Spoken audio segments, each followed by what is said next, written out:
نحمده ونصلي ونسلم على رسوله الكريم. بسم الله الرحمن الرحيم. إن الله وملائكته يصلون على النبي يا أيها الذين آمنوا صلوا عليه وسلموا تسليما.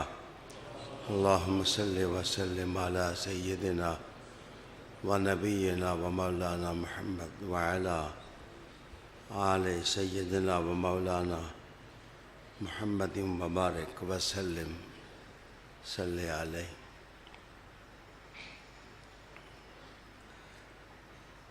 رسول مکرم نور مجسم صلی اللہ علیہ وآلہ وسلم کی ولادت کی مناسبت سے آپ سب تشریف فرما ہیں. سوشل میڈیا کے ذریعے مختلف مقامات سے حال محبت شریک محفل ہیں.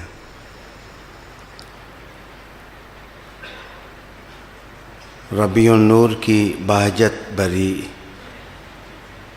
ان گھڑیوں میں اللہ کا شکر ادا کرتا ہوں کہ اللہ تعالیٰ نے ہمیں اپنے آقا صلی اللہ علیہ وسلم کی ولادت کی خوشیاں منانے کی توفیق عطا فرمائی. آج میں نے خطابات اس لیے پہلے رکھے تھے کہ انتہائی علالت کی وجہ سے لفظوں پر گرفت ممکن نہیں ہو رہی تھی.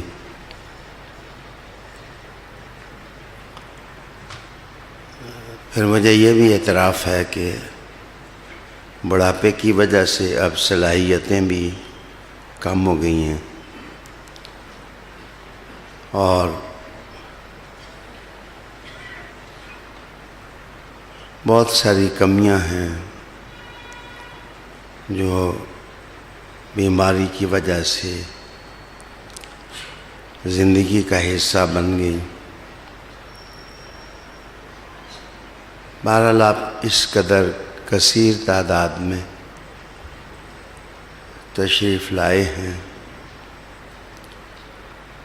تو میں گلستان علم و ادب سے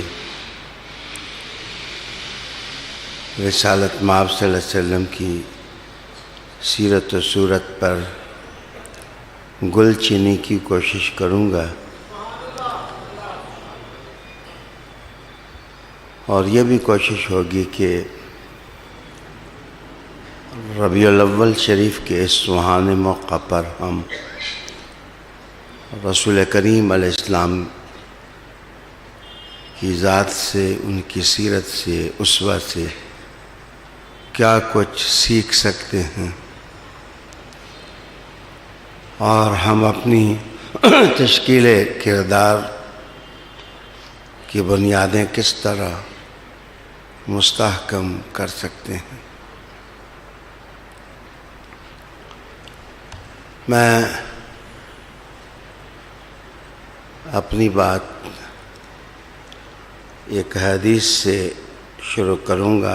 میرے ہاتھ میں اس وقت کتاب ہے تلقیح العقول فی فضائل الرسول. بڑی معروف کتاب ہے تمیمی بصری کی. اس نے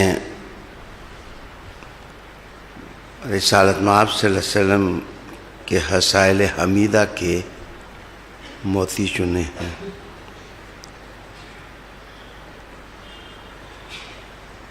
وہ روایت کرتے ہیں کہ حضرت سیدنا امام حسین پاک رضی اللہ تعالیٰ عنہ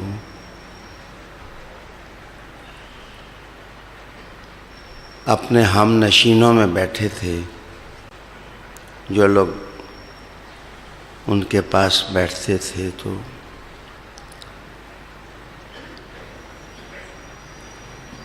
آپ نے مشاورت کے بعد حضرت مولا علی کرم اللہ وجہ الکریم سے استفسار کیا کہ بابا جان، آپ رسول کریم علیہ السلام کی سیرت کے بارے میں ہمیں کچھ بتائیں۔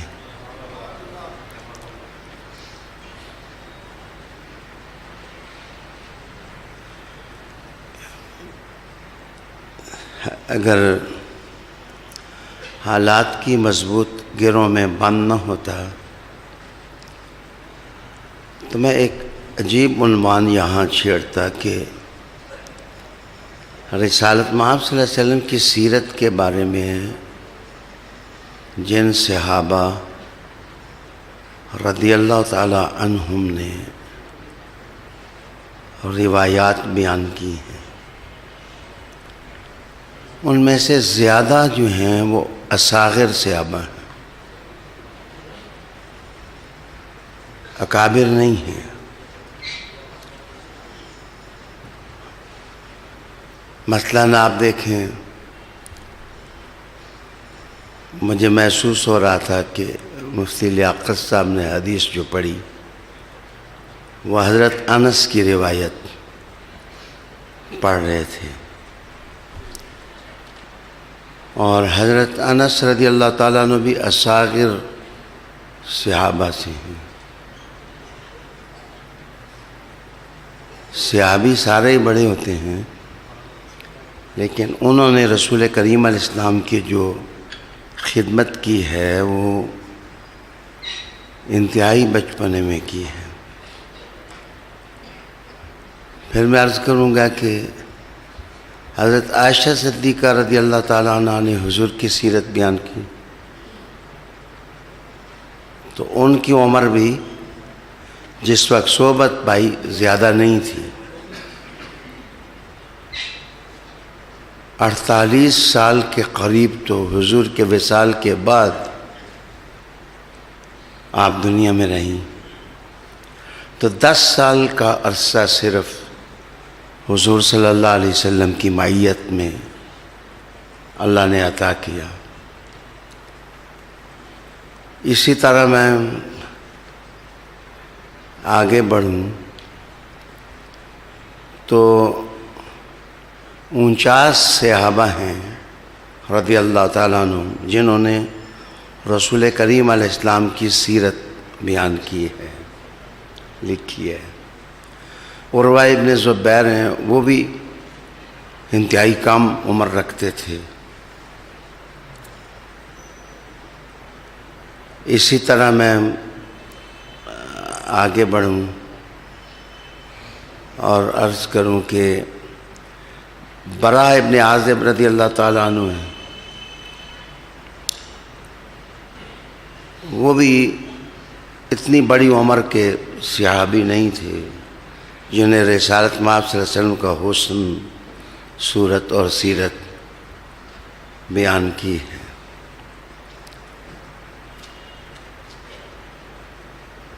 اور حضرت علی المرتضیٰ نے بھی جو حضور کی سیرت بیان کی ہے تو آپ نے انتہائی چھوٹی عمر میں حضور کی صحبت پائی۔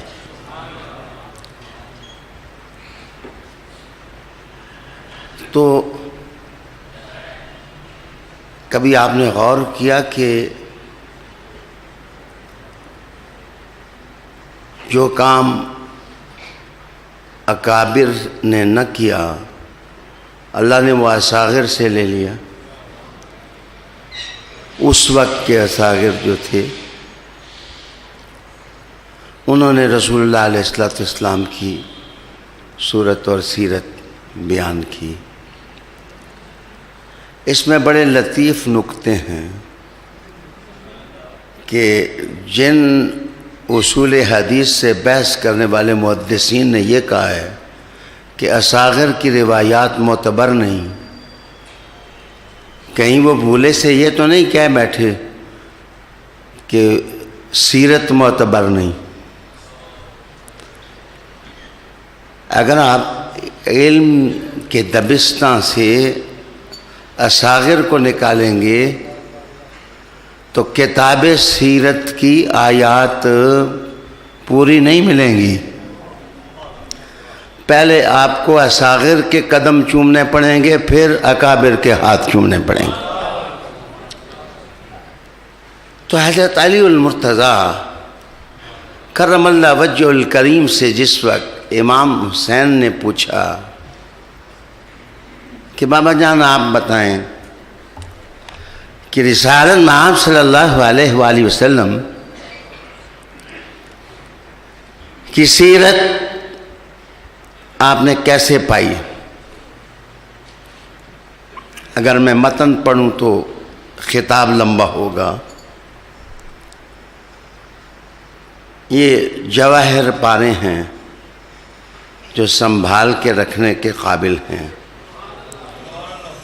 اور اپنی عملی زندگی میں ان سے سبق سیکھنے کی ضرورت ہے۔ حضرت علی المرتضیٰ کرم اللہ وجہ الکریم نے ارشاد فرمایا کہ بیٹا، میں نے جو پہلی چیز رسول اللہ علیہ السلام کی ذات میں دیکھی، آپ خندہ جبین تھے، آپ خندہ جبین تھے۔ خندہ جبین ہونا، اچھا ویسے چہرے کی طرف دیکھو تو لب مسکراتے ہیں، لیکن عظیم لوگ وہ ہوتے ہیں جن کی پیشانی مسکراتی ہے۔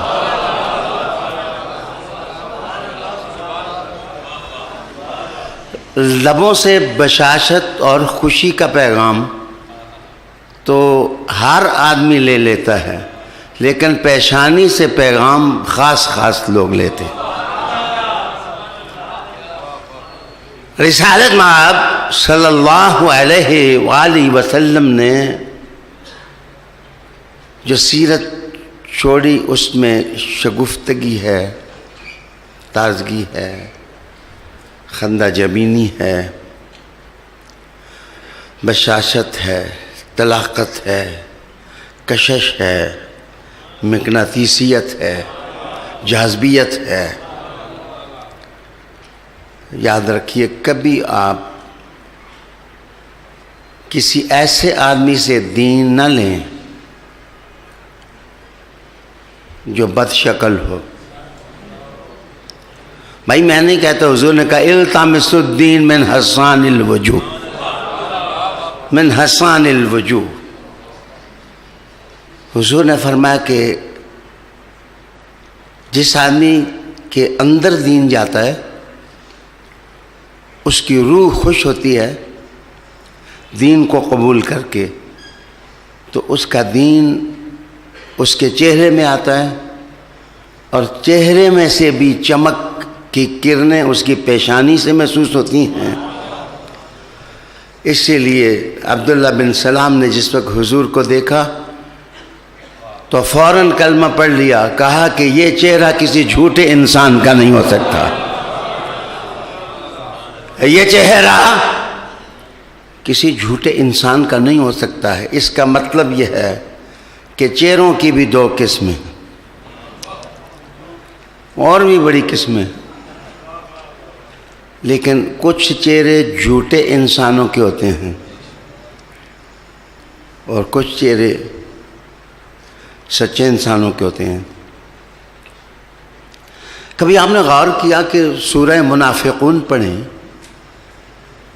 تو سورہ منافقون میں اللہ رب العالمین نے منافقوں کے بارے میں کہا کہ اے محبوب، جس وقت یہ کہتے ہیں کہ آپ اللہ کے رسول ہیں، یہ سچے نہیں ہوتے، جھوٹ بول رہے ہوتے ہیں۔ مجھے بتائیے، یہ تو سچ ہے کہ حضور اللہ کے رسول ہیں، لیکن یاد رکھو سچ سچے کے منہ سے نکلے تو پھر معتبر ہوتا ہے۔ اگر جھوٹا منافق ہو کوئی شخص تو منافق کا سچ بھی معتبر نہیں ہوتا ہے. منافق آدمی کا کوئی اعتماد نہیں ہے. سورہ منافقون اور کیا کہتی ہے. اس لیے جب دین سیکھو تو خندہ جبین لوگوں سے، اچھے لوگوں، جن کا چہرہ بھی سچا ہو، جن کا دل بھی سچا ہو، جن کی زبان بھی سچی، جن کی روایت بھی سچی ہو، دین ان سے سیکھو. اللہ کی قسم جس کے ہاتھ میں میری جان ہے کہ اگر چہروں میں تاثیر نہ ہوتی تو میرے حضور کبھی یہ نہ فرماتے کہ النظر الی وجہ علی عبادہ، النظر الی وجہ علی عبادہ.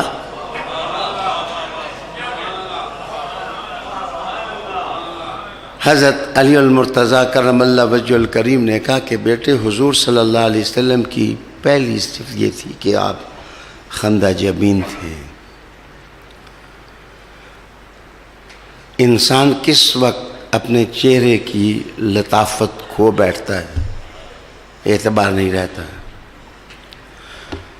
امام کوشیری ایک جگہ لکھتے ہیں کہ گندے آدمی کی صحبت میں بیٹھو گے، برے بندے کی باتیں سنو گے تو اس کا گند تمہارے چہرے پر آ جائے گا. اچھے لوگوں کی صحبت میں رہو، اچھے لوگوں کی باتیں سنو، اللہ ان کا نور تمہارے چہروں پر عیاں کر دے. اللہ ان کی صحبت کا نور تمہارے چہروں پر عیاں کر دے گا. میرے دوستو، پہلی نصیحت درود شریف پڑھو، اللہ کا ذکر کرو، حضور کی باتیں کرو، حضور کی باتیں سنو، نیک لوگوں کی باتیں سنو. یہ وظائف جس وقت کریں گے تو اللہ باطن کو بھی منور کر دے گا، اللہ چہرے کو بھی منور کر دے گا. دوسری چیز،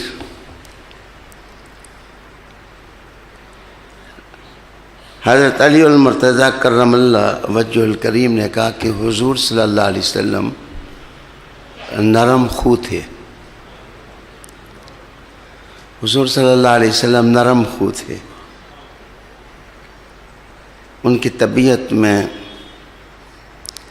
سختی نہیں تھی. اس پر میں ایک قول عرض کرنے لگا ہوں. وہ قول ہے خواجہ حسن بصری کا. آپ نے فرمایا کہ جس وقت جس شخص کے اندر عبادت آ جائے، عدل آ جائے، اس کے دل میں خدا کی محبت آ جائے، اس کے دل میں نسبت کا وقار پیدا ہو جائے، جس وقت اس کی تمنا پاک ہو جائے، تو خواجہ حسن بصری فرماتے ہیں کہ جس طرح درخت کے ساتھ پھل لگے تو شاخ جھک جاتی ہے، اس طرح یہ ٹیلنٹس جس وقت اندر آئیں تو بندہ نرم خو ہو جاتا ہے. بندہ نرم خو ہو جاتا ہے، اس کے اندر دہشت نہیں رہتی. آئیے میں ایک نان مسلم کا تجربہ آپ کے سامنے لانے لگا ہوں. وہ کہتا ہے کہ میری زندگی کے شب و روز حضرت محمد صلی اللہ علیہ وسلم کی سیرت پڑھنے میں گزرے. میں مسلمان نہیں ہوں، لیکن میری ٹھڑک ہے کہ میں صبح بھی شام بھی رسول اللہ علیہ السلام کی سیرت اور ان کی باتیں پڑھتا رہتا ہوں. کہتا ہے لیکن مجھے دعویٰ نہیں ہے کہ میں حضور صلی اللہ علیہ وسلم کو پوری طرح جان چکا ہوں. میں نے صرف گلانس آف سائٹ، ایک جھلک دیکھی ہے حضور کی. حضرت محمد صلی اللہ علیہ وآلہ وسلم کی ایک جھلک دیکھی ہے میں نے. اور کہتا ہے میں نے کیا پایا حضور کو، کیسا پایا. اس کے الفاظ ہیں، کہتا ہے کہ there is Muhammad, the prophet, the general, the king, the warrior, the businessman, the preacher, the philosopher, the statesman, the orator, the reformer, the refugee of orphans, protector of slaves, the lawgiver, the judge, the saint. کہنے لگا میں نے ساری صفتیں کسی ایک وجود میں جب ڈھونڈی ہیں تو یہ سب صفتیں مصطفیٰ کے وجود میں نظر آئیں. رسول کریم صلی اللہ علیہ وسلم کے وجود میں نظر آئی ہیں. اوریٹر بھی ہو, خطیب اور جوامع الکلم کی دولت بھی ہو, جج بھی ہو, فرما روا بھی ہو, اور وہ کہتا ہے کہ دا کنگ, اگر با اختیار کنگ میں نے دیکھا ہے تو وہ آمنہ کا لخت جگر محمد عربی دیکھا ہے صلی اللہ علیہ وسلم. سپہ سالار دیکھا ہے, ریفیوجی آف آرفنز, یتیموں کا پروٹیکٹر, ان کی مدد کرنے والا میں نے ان کو پایا ہے. کہتے ہیں لیکن سب کچھ ہونے کے باوجود نرم خو پایا ہے. میرے دوستو, ایک زمانے میں ایک مجذوب سے میں ملا تھا, تو اس کہا تھا مجذوب بابا کوئی نصیحت کر. اس نے کہا کہ جو مسکرانے والے نرم دل نرم خو لوگ ہوتے ہیں ان کے عتاب سے بچا کرو.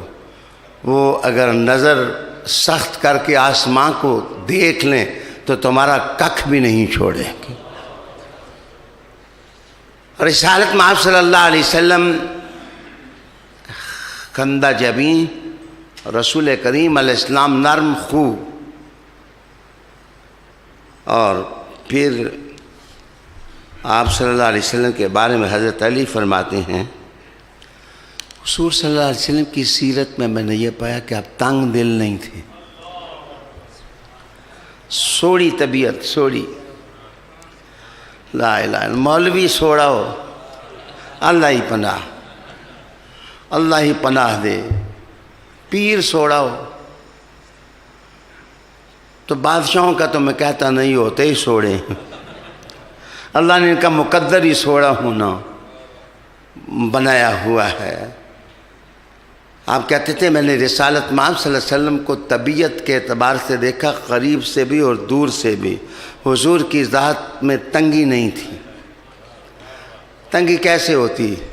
جس کے سر پر خالق نے رحمت للعالمین کا تاج رکھا ہو. وَمَا أَرْسَلْنَاكَ إِلَّا رَحْمَةً لِلْعَالَمِينَ.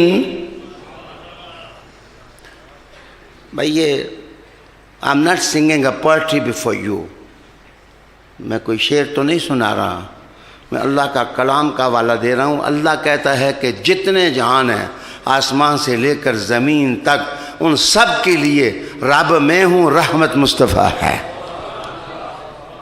رسول کریم صلی اللہ علیہ وسلم کی ذات کو رحمت قرار دیا گیا. صفت تو میں نے تیسری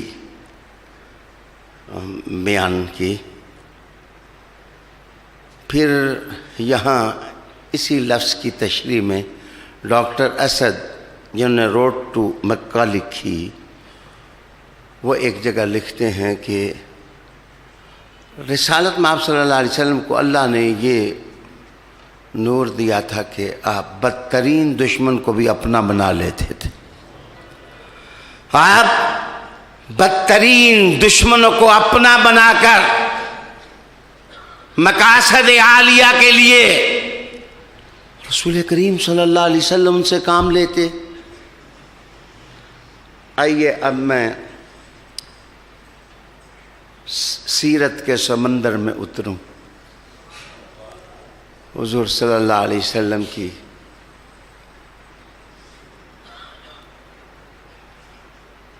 اللہ تعالیٰ نے آج کل تفسیر کا بھی جو حصہ میرے مقدر میں کیا ہے وہ اسی صورت کا ہے. میں بڑا غور و فکر کرنے لگا اس بات میں کہ رسول اللہ علیہ السلام غزوہ تبوک سے واپس آئے,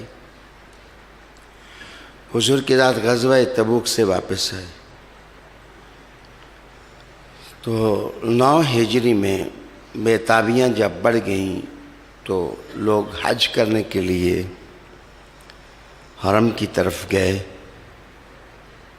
تو حضور صلی اللہ علیہ وسلم نے قافلے کا امیر ابو بکر صدیق رضی اللہ تعالیٰ عنہ کو بنایا اور کہا کہ تم جا سکتے ہو، اور ساتھ نصیحتیں کی کہ تم ابو بکر ان کا خیال کرنا جو حاجی آپ کی معیت میں جا رہے ہیں۔ تو ابھی ابو بکر صدیق رضی اللہ تعالیٰ عنہ راستے ہی میں تھے، تو حضور صلی اللہ علیہ وسلم کا چہرہ ویسے بھی چمکتا تھا، لیکن روشنیاں حضور کے چہرے پر مستطیر ہوئیں اور آپ محفل میں تشریف لائے اور کہا مجھے اللہ تعالیٰ نے ایسی 13 یا 14 آیات دی ہیں جنہیں مکہ شریف حج کے موقع پر جا کر سنانا بہت لازم ہے۔ تو آپ نے کہا این علی، علی کہاں ہیں؟ پھر حضور علیہ السلام نے فرمایا کہ لوگوں میں آج یہ آیات سنانے کے لیے ایک ایسا شخص منتخب کروں گا کہ رجل منی، رجل منی، وہ رجل ہے بہت بڑا رجل ہے، چھوٹا نہیں ہے۔ رجل ویسے بھی بڑا ہوتا ہے، تو تنوین اوپر آ جائے تو بہت ہی بڑا ہوتا ہے۔ رجل منی، میں ایک عظیم الشان، بہت شان والا ایک بڑا بندہ، منی جو مجھ میں سے ہے۔ معاف کریے، حضور نے جس جس کو اپنا کہا وہی بڑا ہے، لیکن میں سمجھانے لگا ہوں کہ میں ایک بندے کو آواز دوں اور بھائی میری پیٹھ میں درد ہے، آ کر کے ذرا ہاتھ رکھ، وہ کہے گا جناب نہیں میں نہیں آ سکتا، اور ایک بندہ کھڑا ہو کے ہلے ہی نہ میرے پاس، ہر حال میں کھڑا ہوتا، رجل منی کون سا ہوگا؟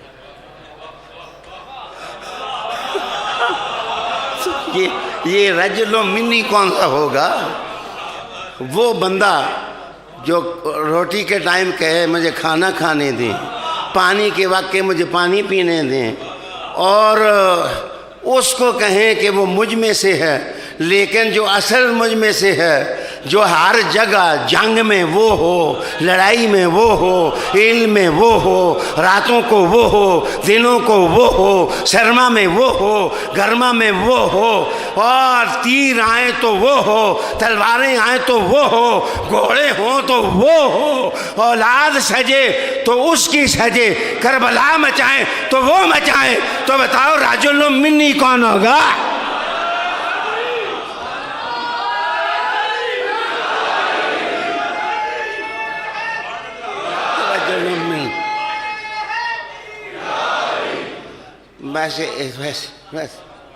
ویسے اس حدیث کو پڑھنا چاہیں تو یہ نسائی کی ہے، ساتھ میں حوالہ بھی دوں، اور مقرر اس کو پڑھنا چاہیں تو مسند امام احمد ابن حنبل میں پڑھیں۔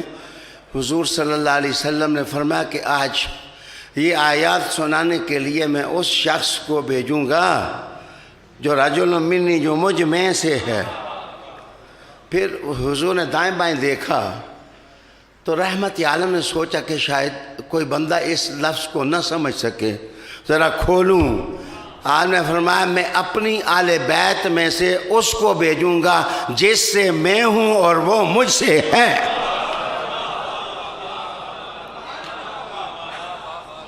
اپنے گھر والوں میں سے۔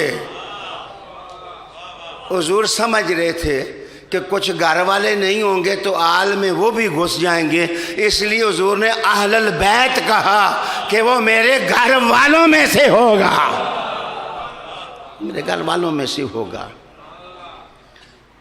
وہ مجھ سے ہوگا، میں اس سے ہوں گا اور اس کو بھیجوں گا۔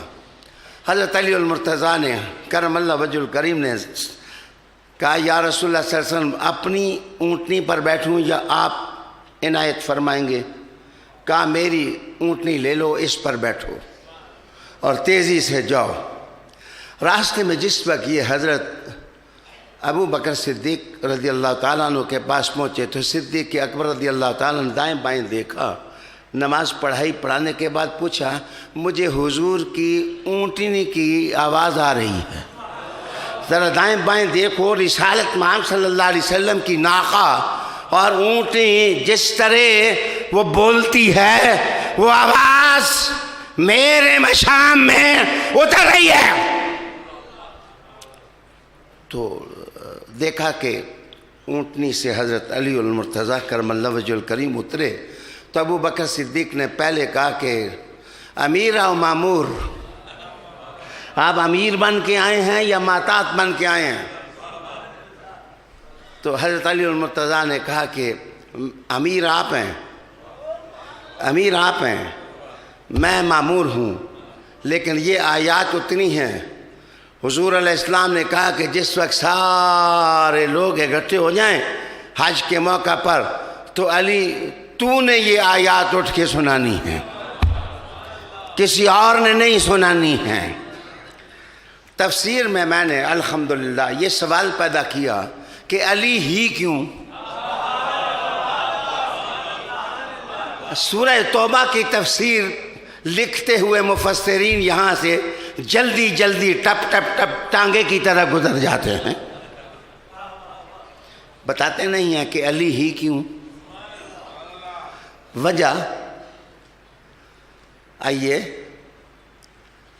پہلی وجہ تو جلدی جلدی بتا دوں، وہ مجھ سے میں اس سے جو سیرت تم علی سے سن رہے ہو اس کا کامل جلوہ مجھے علی ہی میں نظر آتا ہے۔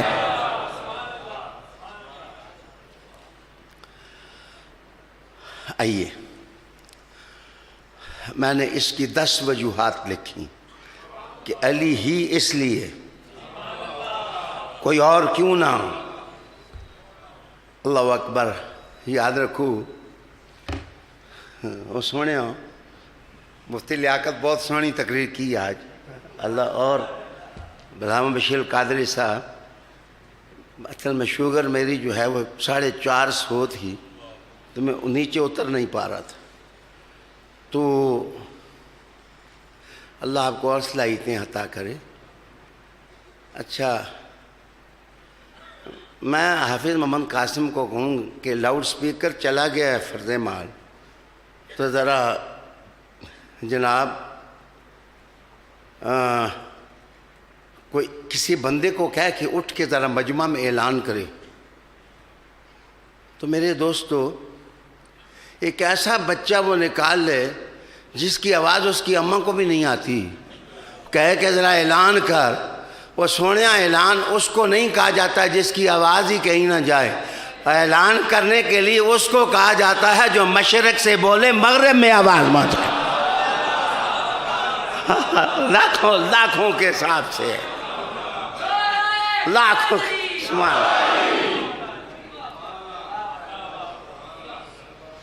بھائی، وہ دیکھیں ماشاءاللہ قاری ثناء اللہ صاحب جڑوں والے سے آئے ہوئے ہیں، تو ان کی آواز بہت موٹی ہے۔ بلے شاہ کا کلام میں ان سے سنتا ہوں، سونے میں نے کہا بلے شاہ کا کلام سنا تو جناب ایک ایسا بچہ جس کا گلا ہی بند ہے، اس کو میں کہوں بلے شاہ کا کلام سنا، اس کا تو گلا ہی نہیں چلے گا۔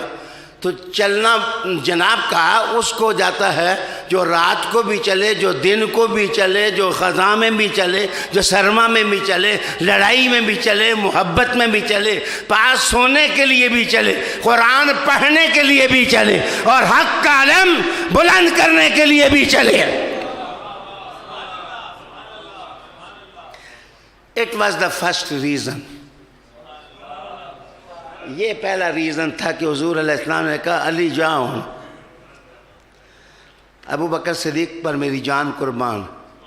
ان کی آواز کے بارے میں تو عائشہ صدیقہ نے نہیں کہا تھا یا رسول اللہ اس کو نہ امام بنائیں، ان کی تو آواز ہی بیٹھ جاتی ہے، وہ روتے رہتے ہیں۔ رونے والا بندہ جو ہے، آپ اگر حضور کہہ دیتے تو وہ بھی عرش بن جاتے، وہ بھی آسمان بن جاتے، لیکن حضور علیہ السلام نے کہا چپ، جو میں سمجھتا ہوں کوئی اور نہیں سمجھتا۔ ان کو مصلی پہ کھڑا کر دیا، اور یہاں بات تھی کہ ایسی گرجدار اور پاٹ ڈال آواز رکھنے والا ہو کہ لاکھوں کے حساب سے سامنے ہوں اور مشرک بھی ہوں، وہ سارے گٹھے تھے، قبائل والے بھی ہوں، اور آواز کسی ایسے کی ہو کہ ساروں کے کانوں کے پردوں سے دل میں جا پہنچے۔ انہوں نے کہا جا علی۔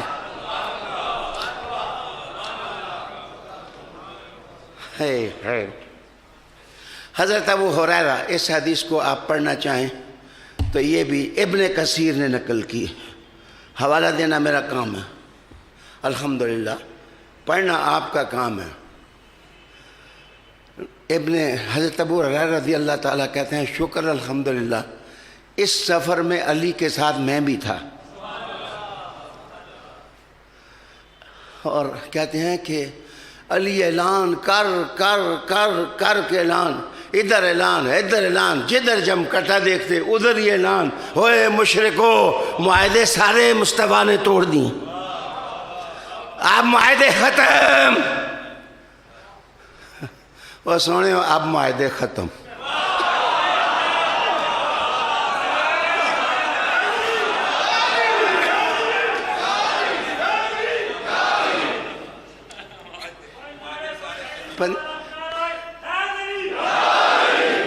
پتہ نہیں آپ کیا سمجھ گئے، میں کہہ رہا تھا کہ اب معاہدے ختم، اب پرانا زمانہ گزر گیا، اب دور جدید آ گیا، اب دجال کا مقابلہ کرنے والے چاہیے، اور دجال کا مقابلہ کرنے کے لیے علی کا خون چاہیے۔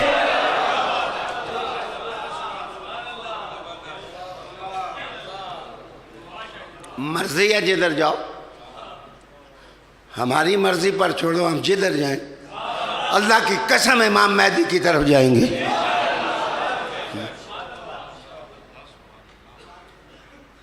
اللہ کی توفیق سے۔ اچھا جی، حضرت ابو ہریرہ رضی اللہ تعالیٰ عنہ حضرت علی سے کہنے لگے کہ علی تیری آواز نہ بیٹھ جائے، ذرا مجھے بھی اجازت دے، میں بھی اپنے طور پر لگ جاؤں اعلان کر۔ تو حضرت ابو ہریرہ رضی اللہ تعالیٰ نے کہا کہ میں لوگوں علی کا نمائندہ ہوں، جیسے وہ اعلان کر رہا ہے بولتا میں ہوں، اعلان علی کا ہے، بولتا میں ہوں، اعلان علی کا ہے۔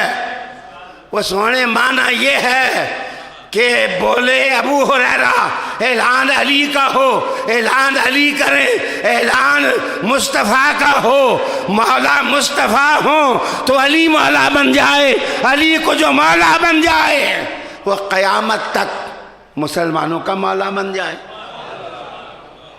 اور رولے شولے ختم کرو بس۔ ہے کہتے ہیں پھر میں نے بھی اعلان شروع کر دی، معاہدے ختم، معاہدے ختم، آئندہ کعبے کا طواف کوئی آدمی ننگا نہیں کرے گا، کوئی مشرک، جناب کوئی مشرک یہاں داخل نہیں ہو سکے گا۔ اللہ اور اللہ کا رسول بیزاری اور دستبرداری کا اعلان کرتے ہیں۔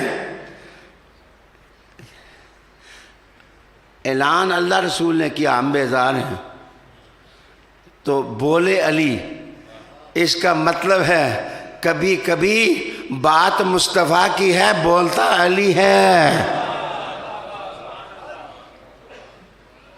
اچھا یہ تو میں نے ایک وجہ بتائی، کام آئیں گی یہ باتیں آپ کو۔ ہاں دوسری وجہ، وہ سونے ہو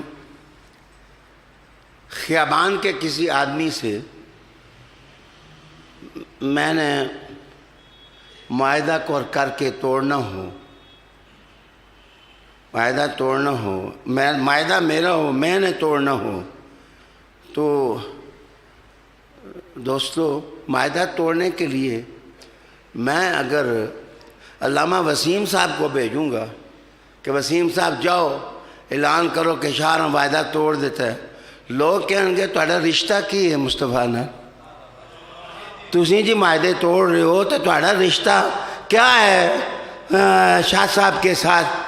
اس لیے سونیا جب میں نے معاہدہ توڑنا ہو میں فیصل شاہ کو بھیجوں گا، میں نے معاہدہ توڑنا ہو تو میں نعمان شاہ کو بھیجوں گا۔ اس کا مطلب یہ ہو لوگوں، یہ کچی مچی بات نہیں ہے، بڑی پکی بات ہے، اس لیے کہ اعلان میرا لخت جگر کر رہا ہے۔ مصطفیٰ نے کہا علی تو جا، علی تو جا۔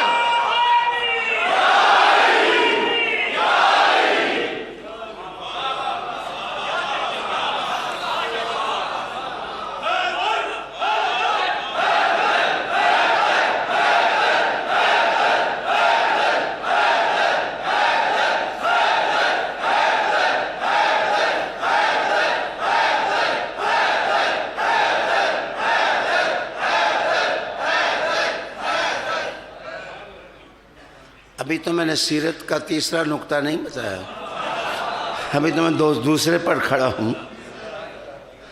علی وقار دوستو، اللہ اکبر۔ چلو تیسرا نقطہ عرض کر کے پھر میں آگے بڑھوں، اسی بات کو لے کے چلوں۔ لیکن حضرت علی المرتضیٰ نے کہا کہ اللہ اللہ اللہ اللہ اللہ اللہ اللہ، کہتے ہیں وہ حضور پاک صلی اللہ علیہ وسلم جس وقت بولتے تھے، کہتے ہیں میں نے عربوں کے بڑے بڑے شعراء سنے ہیں، جو بلاغت اور فصاحت اور جو اثر مصطفیٰ کی زبان میں تھا کسی اور کی زبان میں نہیں دی۔ خطابت، وہ سنیا، خطابت جوامع الکلم کی دولت حضور نے کہا اللہ نے مجھے دی ہے۔ جس وقت میں بات کرتا ہوں، میرے حضور نے کہا کہ کوئی بندہ تصور نہیں کر سکتا اس قدر خطابت کی جولانی تھی حضور کی زبان میں۔ جس وقت علی جانے لگے نا، حضور نے کہا ذرا سواری روک علی، میرے پاس آ۔ تو جس وقت پاس آئے تو حضور علیہ السلام نے کہا کہ منہ اس طرح کر۔ حضرت علی نے منہ اس طرح کہا تو حضور نے اپنا دایاں ہاتھ علی کے منہ پر رکھو، منہ پہ رکھ کے کہا یا اللہ اس عام کام کے لیے علی کو بھیج رہا ہوں، اس کی زبان کو وہ اثر دے دے جو کسی کو نہ دیا ہوا۔ ہے اللہ اکبر۔ اب وہاں جا کر کے جس طرح حضور خطبہ دیتے تھے، جناب آج اس خطابت کی ضرورت تھی کہ حج کے منبر پر کوئی چڑھے تو بولے، وہ تو صدا میں کڑک جو ہے وہ محمدی محسوس ہونے لگ جا ہے۔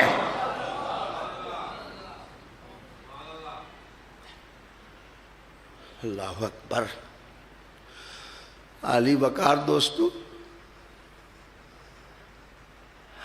ہے ڈاکٹر طاہا نے ایک زمانے میں نے اس کو خط لکھا تو اس نے لکھ دیا تھا کہ علی کی شاعری میں وہ بلاغت نہیں ہے، ڈاکٹر طاہا نے لکھا۔ تو یہ جملہ مجھے چبھ گیا، تو میں نے اس کو عربی میں خط لکھا اوائل زمانے میں کہ ڈاکٹر طاہا، مجھے لگتا یہ ہے کہ تو نابینا ہے۔ مجھے اس وقت تک پتہ نہیں تھا کہ وہ واقعی نابینا ہے۔ تو میں نے کہا مجھے لگتا یہ ہے کہ تو نابینا ہے اور تجھے حقائق پڑھنے کا ادراک نہیں ہے۔ جناب مجھے وہاں سے جواب آیا، ایک انسپیکٹر سکولز تھی، تو انہوں نے جواب لکھا کہ یار وہ ہے ہی نابینا، اس کا علم ہی اتنا ہے، وہ پڑھ ہی نہیں سکتا۔ تو اس بیچارے نے سچ کیسے کہنا ہے اور حق کا ادراک کیسے کہنا ہے؟ علی کی بلاغت جانی ہو تو مصطفیٰ سے پوچھو۔ مصطفیٰ نے ہاتھ میری خطابت اب میری نہیں علی کی ہو گئی ہے۔ علی جناب تیسری وجہ یہ تھی کہ علی جیسا قیامت کا کوئی خطیب نہیں تھا۔ ضرورت تھی کہ وہاں منبر پر چڑھ کر جس وقت بولے تو جناب کاسے قضا اپنے سارے رنگ علی کے وجود پر پھینک دے۔ اللہ سبحانہ نے ان کو خطابت دی۔ اچھا اب اللہ اکبر، جس وقت یہ میں نے اس تمیمی بصری جو سیرت کا رائٹر ہے، اس کے یہ بات پڑھی، انہوں نے کہا کہ یہ کیسے ممکن ہوا کہ لاکھوں لوگ حج کر رہے ہیں اور سیٹیاں والے بھی بیچن. مشرک جس وقت حج کرتے تھے وہ تو سیٹیاں مارتے تھے، وہ سارے بھی اکٹھے ہیں، سب کو بات ان کو پہنچانی ہے. تاڑیاں والے ادھر، سیٹیاں والے ادھر. بچے تاڑیاں والے جدھر ہو، سیٹیاں والے جدھر ہو، سکہ علی کا ہی چلے گا.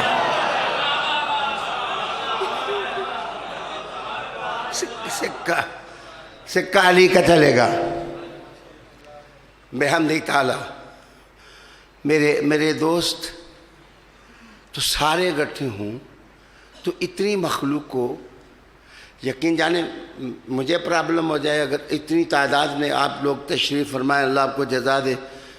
میری آواز اگر لاؤڈ سپیکر نہ ہو تو مسجد کے آخر میں پہنچنا مشکل، تو اتنے لوگ جمع ہوں تو کہتے ہیں میرے حضور علیہ السلام کی یہ معجز بری نشانی تھی میرے آقا کی کہ آپ جس وقت جنازوں میں جاتے تو بڑے بڑے لمبے تڑنگے لوگ شریک ہوتے، لیکن اونچے ہمارے مصطفیٰ ہی نظر آتے، اونچے رسول کریم علیہ السلام ہی نظر آتے، نیچے نہ نظر آتے. میرے مصطفیٰ